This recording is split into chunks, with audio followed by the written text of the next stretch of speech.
Hello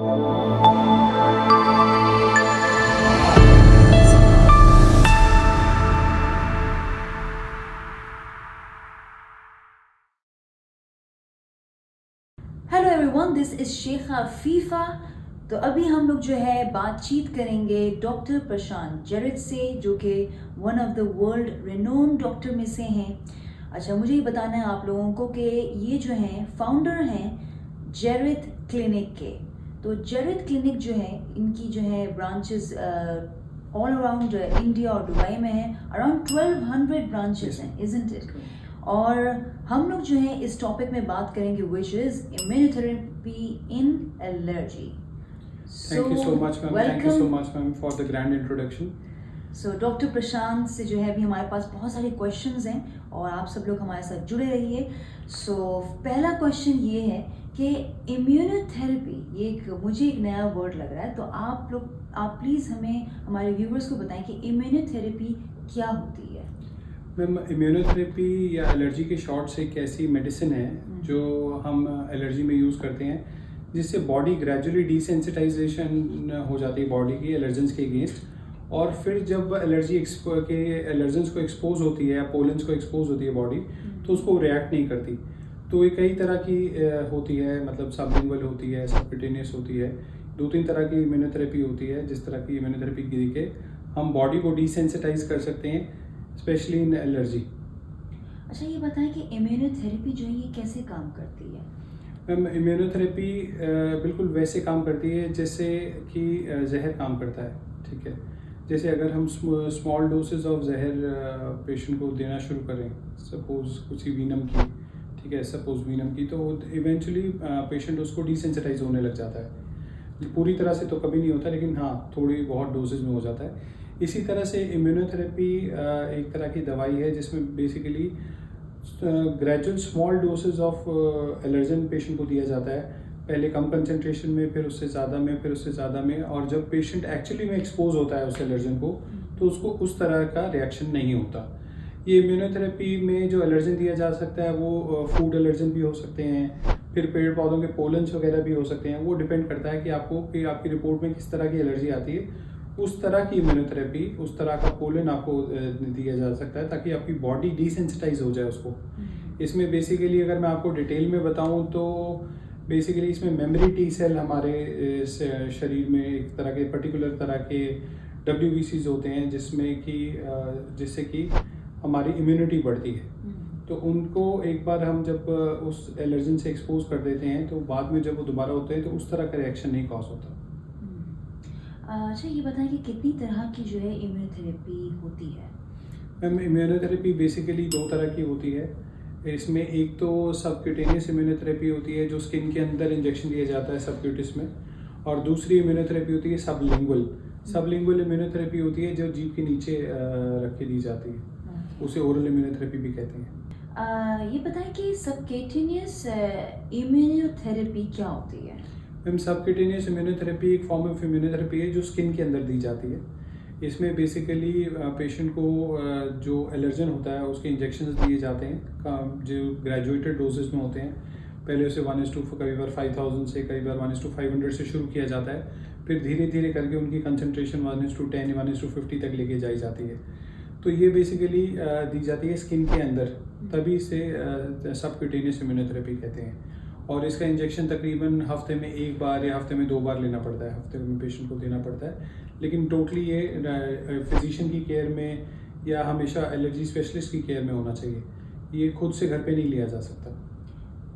तो ये बताएं कि सबलिंगुअल इम्यूनोथेरेपी ये क्या होती है। मैम, जैसे मैंने आपको बताया कि सब क्यूटेनियस इम्यूनोथेरेपी होती है, वैसे इसका दूसरा एनालॉग है सबलिंगुअल इम्यूनोथेरेपी।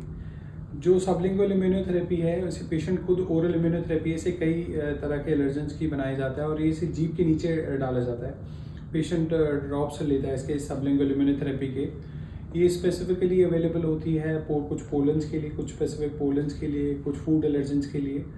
और इसमें सबलिंगुअल इम्यूनोथेरेपी में पेशेंट ये घर पे ले सकता है। इसमें बार बार डॉक्टर के पास फिजिशियन को अगर कोई सिम्टम हो तो रिपोर्ट करने की ज़रूरत होती है, लेकिन नॉर्मली इसमें कोई ज़्यादा आपको बार बार अपने फिजिशियन या एलर्जी स्पेशलिस्ट के पास नहीं जाना पड़ता।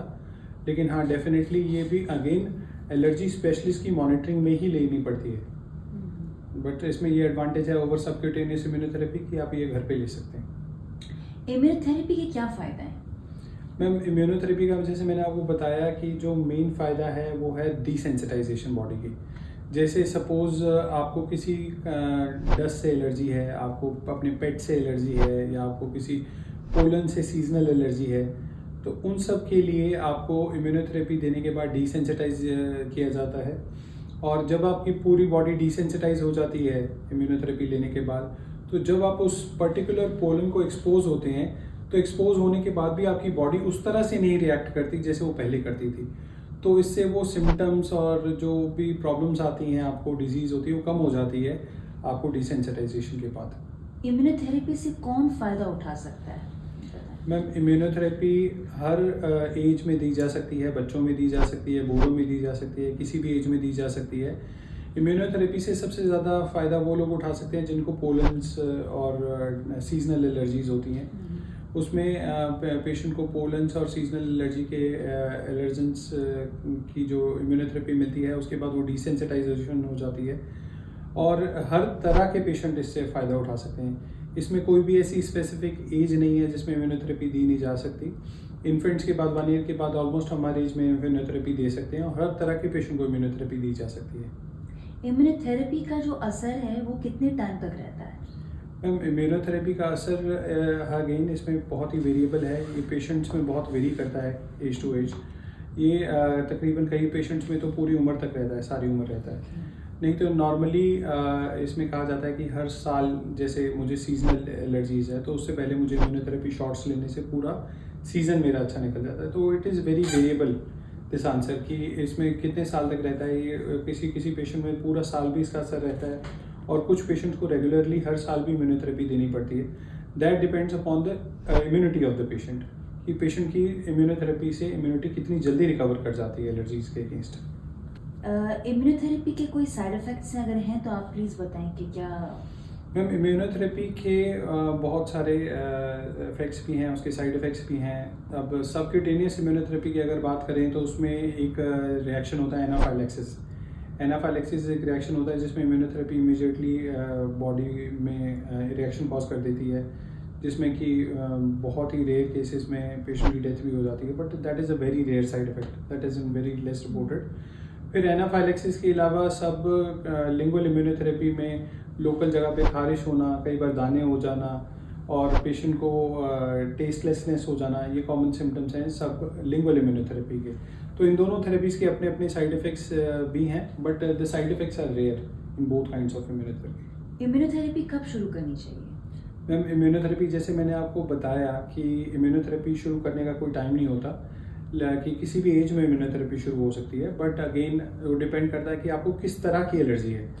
इम्यूनोथेरेपी के किस तरह की एलर्जी, अगर आपको नेज़ल एलर्जीज़ हैं या सीजनल एलर्जीज़ हैं, तो आपको उस स्पेसिफिक सीज़न से पहले इम्यूनोथेरेपी शुरू करना चाहिए, जिसमें आपको स्पेसिफिकली एलर्जी हो जाती है। उसमें क्या होगा कि आप अगर उस पर्टिकुलर सीज़न से पहले इम्यूनोथेरेपी के शॉट्स ले लेंगे या सबलिंगुअल इम्यूनोथेरेपी ले लेंगे, तो उस चीज़ में उस टाइम पे आपका रिएक्शन जो होगा जो एलर्जेंस के अगेंस्ट, वो बहुत रिड्यूस हो जाएगा। अच्छा, क्या बच्चों में यूज़ की जा सकती है ये इम्यूनोथेरेपी? बच्चों में मैंने जैसे बताया कि इन्फेंट्स 1 ईयर के बाद ही कभी भी इम्यूनोथेरेपी हम दे सकते हैं, और बहुत सेफ होती है, स्पेशली सबलिंगुअल इम्यूनोथेरेपी, और ये दी जा सकती है पेशेंट्स में। अच्छा, बताएं आप कि क्या इम्यूनोथेरेपी से जो है परमानेंट एलर्जी जो होती है लोगों को, वो ख़त्म की जा सकती है?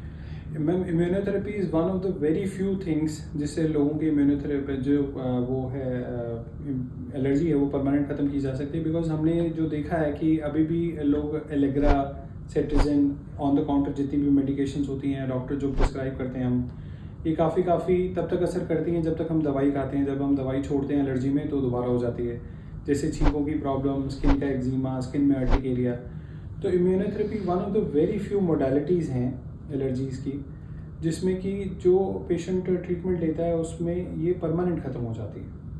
इसमें इम्यूनोथेरेपी लेने के बाद, चाहे वो सबलिंगुअल हो चाहे सबक्यूटेनियस हो, हमने देखा है कि बहुत सारे पेशेंट्स में जो एलर्जीज हैं वो परमानेंट क्योर हो जाती हैं। जबकि बाकी मोडालिटी से एज़ कम्पेयर हम करें सेट्रिजिन से, तो उसका जो इफ़ेक्ट है जो काफ़ी ज़्यादा समय तक रहता है और काफ़ी परमानेंट रहता है। इम्यूनोथेरेपी के साथ क्या और भी जो दवाइयाँ हैं जैसे लोग यूज़ करते हैं, क्या वो यूज़ की जा सकती हैं? मैम इम्यूनोथेरेपी के साथ हर तरह की दवाई यूज़ की जा सकती है। कई बार हमने देखा है कि इम्यूनोथेरेपी के पेशेंट्स में हमें एंटी एलर्जिक्स भी साथ में देने पड़ते हैं उनके सिम्टम्स कंट्रोल करने के लिए। एंटी एलर्जिक्स में हम उनको स्टेरॉइड्स भी देते हैं, हम उनको कॉर्टिकोस्टेरॉइड्स भी देते हैं, हम उन्हें एंटी एलर्जिक्स भी देते हैं, एंटी हिस्टामिनिक्स भी देते हैं। तो ये सारी दवाइयाँ हैं जो उसके साथ यूज़ करी जा सकती हैं। प्लस उसके साथ हमें देखा है कि लोकल को हमें कई बार कॉर्टिकोस्टेरॉइड्स जैसे नेज़ल स्प्रेस वगैरह भी देने पड़ते हैं, खास करके उन पेशेंट्स के लिए जिनकी नेज़ल एलर्जीज होती हैं। तो सिम्टम्स कंट्रोल करने के लिए इसके साथ बाकी सारी दवाइयाँ दी जा सकती हैं। इम्यूनोथेरेपी शुरू करने से पहले क्या कोई टेस्ट करवाने होते हैं? यस मैम, ये बड़ा अच्छा क्वेश्चन है कि इम्यूनोथेरेपी आप सीधा डॉक्टर के पास जाके नहीं शुरू करवा सकते। इसके लिए आपको पहले एलर्जी स्पेशलिस्ट के पास, एलर्जिस्ट के पास अपने जाना पड़ता है। उसके बाद उसमें कई टेस्ट किए जाते हैं, जैसे कि कई बार स्किन प्रिक टेस्ट किया जाता है। स्किन प्रिक टेस्ट में एलर्जन इंजेक्ट किया जाता है स्किन में। उसके बाद उसका रिएक्शन देखा जाता है कुछ टाइम बाद, तो उसके हिसाब से उसकी रिपोर्ट बनती है। अराउंड 96 to 100 एलर्जन इंजेक्ट किए जाते हैं बॉडी में। उसके बाद दूसरा टेक्निक होती है, रास टेक्निक होती है एलाइजा से, वो भी टेस्ट किया जाता है। उसमें स्पेसिफिक एलर्जेंस का लेवल देखा जाता है कि कौन से एलर्जन का लेवल ब्लड में बढ़ा हुआ है। इसी तरह से बहुत सारी नई टेक्नोलॉजीज जैसे कि फादिया, यूरोब्लॉट, ये सब भी आ गई, जिसमें भी स्पेसिफिक आईजी लेवल वो किया जाता है, मेजर किया जाता है। और मेजर करने के बाद ये देखा जाता है कि किन किन एलर्जेंस का लेवल बढ़ा हुआ है, स्पेसिफिक एलर्जेंस का, स्पेसिफिक आईजी जिसे हम कहते हैं। और फिर उसके अकॉर्डिंग इम्यूनोथेरेपी ऑर्डर की जाती है और पेशेंट की रिपोर्ट के हिसाब से वो इम्यूनोथेरेपी बनती है। इम्यूनोथेरेपी कौन से एलर्जीज के लिए इफेक्टिव होती है? मैम अगर देखा जाए तो इम्यूनोथेरेपी सबसे ज़्यादा एनवायरमेंटल एलर्जेंस जैसे कि पोलन्स के लिए बहुत ज़्यादा इफेक्टिव होती है। पोलन्स के अलावा डस्ट और डस्ट माइट एक बैक्टीरिया वो होता है, पैरासाइट होता है, तो उसके लिए बहुत इफेक्टिव है। उसके अलावा मैम कुछ फूड एलर्जेंस के लिए भी हमने देखा है कि आपकी इम्यूनोथेरेपी बहुत इफेक्टिव होती है। तो मेनली ये डस्ट और डस्ट माइट और पोलन्स के लिए यूज़ की जाती है इम्यूनोथेरेपी। आप ये बताएं कि एलर्जिक राइनाइटिस ये क्या होती है, और ये बताएं कि इम्यूनोथेरेपी के क्या इसमें कोई असर होता है? एलर्जिक राइनाइटिस में अगर आपको बताऊं तो नेज़ल एलर्जिक को एलर्जिक राइनाइटिस कहते हैं, जिसमें कि छींकें, ज़ुकाम, नज़ला रहना, बार बार नोज़ ब्लॉक हो जाना, फिर रनिंग नोज़ होना, इसके लिए इसे कहते हैं एलर्जिक राइनाइटिस। और इसमें इम्यूनोथेरेपी बहुत इफेक्टिव होती है। इसमें immunotherapy along with local corticosteroids almost इसके काफ़ी इसका ट्रीटमेंट है। ये बताएं कि एनाफिलैक्सिस के चांसेस क्या हैं इम्यूनोथेरेपी यूज़ करने से? मैम एनाफाइलैक्सिस के चांसेस बहुत ही रेयर होते हैं, बहुत ही रेयर साइड इफ़ेक्ट है इम्यूनोथेरेपी यूज़ करने का। और सबलिंगुअल इम्यूनोथेरेपी में तो if you ask me, sublingual immunotherapy में तो ऑलमोस्ट ज़ीरो के आसपास चांसेस हैं, वेरी लेस चांसेस। बहुत ही कम केसेस रिपोर्टेड हैं, आइसोलेटेड केस रिपोर्ट्स हैं सबलिंगुअल इम्यूनोथेरेपी में। सबक्यूटेनियस में होती है लेकिन बहुत कम केसेस में होती है। तो it is relatively easy to say कि जो इम्यूनोथेरेपी है काफ़ी से वो है, और एनाफाइलैक्सिस के चांसेस में बहुत रेयर होते हैं। क्या अस्थमा पेशेंट्स के लिए इम्यूनोथेरेपी सेफ है? अस्थमा पेशेंट्स के लिए भी मैम इम्यूनोथेरेपी बहुत सेफ़ है। अस्थमा पेशेंट्स में भी बहुत सबक्यूटेनियस और सबलिंगुअल दोनों इम्यूनोथेरेपीज़ का यूज़ किया जाता है और काफ़ी सेफ़ है। इसमें ऐसा अस्थमा पेशेंट्स में ऐसा नहीं कि एग्जैजरबेशन ऑफ सिम्टम्स बहुत ही रेयर पेशेंट्स में देखने को मिलते हैं। लेकिन अस्थमा पेशेंट्स में हम एक चीज़ का जिसका पर्टिकुलर ध्यान रखते हैं इम्यूनोथेरेपी में कि हम जो उसकी लोकल मेडिसिन, जो उसकी रेगुलर मेडिसिन चल रही है अस्थमा पेशेंट की, जो पल्मोनोलॉजिस्ट से चल रही है, जो एलर्जी स्पेशलिस्ट से चल रही है, हम वो अवॉइड करते हैं उसको बंद कराना। बिकॉज उसके लोकल सिम्टम्स को टेक केयर करने के लिए उसकी जैसे कॉर्टिकोस्टेरॉइड्स और एंटी हिस्टामिनिक्स और उसकी ज़रूरत पड़ती है, या इनहेलर्स की और उसकी ज़रूरत पड़ती है। तो अस्थमा पेशेंट्स में it has to be a comprehensive approach, जिसमें उसका एलर्जी स्पेशलिस्ट भी इन्वॉल्व होता है और उसका पल्मोनोलॉजिस्ट भी इन्वॉल्व होता है। तो इसमें बहुत ही सोच समझ के ट्रीटमेंट देना होता है अस्थमा पेशेंट्स में। इम्यूनोथेरेपी शुरू करने से क्या कोई प्रिकॉशंस लेने चाहिए? मैम इम्यूनोथेरेपी शुरू करने से पहले प्रिकॉशंस, सबसे इम्पॉर्टेंट प्रिकॉशन तो टेस्टिंग ही है कि आपको टेस्ट करवाना चाहिए। दूसरी बात है इम्यूनोथेरेपी शुरू करने से पहले आपको अपने एंटीहिस्टामिनिक्स की डोज मिटिगेट करवानी पड़ती है अपने एलर्जी स्पेशलिस्ट से और इम्यूनोलॉजिस्ट से, और उसके पहले आपको अपने स्टीरॉइड्स की डोसेज के बारे में भी सोचना पड़ता है इम्यूनोथेरेपी शुरू करने से। तो कुछ ये 3-4 चीज़ें हैं जिसका डिसीजन डॉक्टर लेते हैं पहले, कि आपको इम्यूनोथेरेपी कब शुरू करनी है, किस स्टेज पे शुरू करनी है, और क्या इम्यूनोथेरेपी आगे असर करेगी कि नहीं। ये बहुत सारा एक कॉम्प्लिकेटेड डिसीजन है जो आपका एलर्जी स्पेशलिस्ट या पल्मोनोलॉजिस्ट या आपकी पूरी टीम ऑफ डॉक्टर्स लेती है मिलके, कि आपको किस स्टेज पे इम्यूनोथेरेपी शुरू करनी है, कि वो असर करेगी कि नहीं, और आपको क्या क्या अपने लाइफस्टाइल चेंजेस करने पड़ेंगे इम्यूनोथेरेपी के साथ। ये बताएं कि इम्यूनोथेरेपी के सक्सेस के लिए क्या स्टेप्स लेने चाहिए? मैम, इम्यूनोथेरेपी की सबसे इम्पॉर्टेंट स्टेप के लिए तो सबसे इम्पॉर्टेंट स्टेप ये है कि आपको अपने एलर्जी स्पेशलिस्ट या एलर्जिस्ट के टच में हमेशा रहना पड़ता है। इम्यूनोथेरेपी कोई आइसोलेटेड ऐसी सेट्रिजिन या एलेग्रा की तरह दवाई नहीं कि आप अपने आप से ले सकते हैं। उसमें डॉक्टर्स आपका प्रॉपर चार्ट मेंटेन करते हैं, आपके सिम्टम्स का पूरा वो जो ऑल्ट्रेशन होता है इम्यूनोथेरेपी लेने के बाद वो मेंटेन करते हैं। फिर डॉक्टर्स उसकी डोजेज मिटिगेट करते हैं आपके सिम्टम्स के अकॉर्डिंग। तो इट इज़ वेरी इंपॉर्टेंट कि इम्यूनोथेरेपी में आप बिना डॉक्टर की उसमें रहे आप नहीं ले सकते। जैसे हमें एंटी एलर्जिक्स में आदत है कि हम सेट्रिजिन की गोली बिना डॉक्टर से पूछे ले लेते हैं, एलेग्रा की गोली बिना डॉक्टर से पूछे ले लेते हैं। बट इम्यूनोथेरेपी में ऐसा नहीं किया जा सकता, बिकॉज इम्यूनोथेरेपी में बहुत सारी मॉनिटरिंग रिक्वायर्ड होती है जो डॉक्टर के लेवल पे होती है, जिसके बेसिस पे वो डोसेस का डिसीजन लेता है। इसलिए इम्यूनोथेरेपी में इसकी सक्सेस के लिए सबसे इम्पॉर्टेंट चीज़ उसमें एलर्जी स्पेशलिस्ट या एलर्जिस्ट के संपर्क में रहना है पेशेंट के लिए। तो चलें भाई, बहुत thank you to you doctor Prashant. Thank you so much ma'am. आपने इतनी अच्छी नॉलेज बताई ऑन इम्यूनोथेरेपी जो मुझे नहीं पता थी, एंड आई थिंक आप हमारे जो व्यूवर्स हैं वो भी जानना चाहते होंगे। So thank you everyone. अभी हम लोग मिलते हैं अगले टॉपिक में डॉक्टर प्रशांत के साथ। Thank you.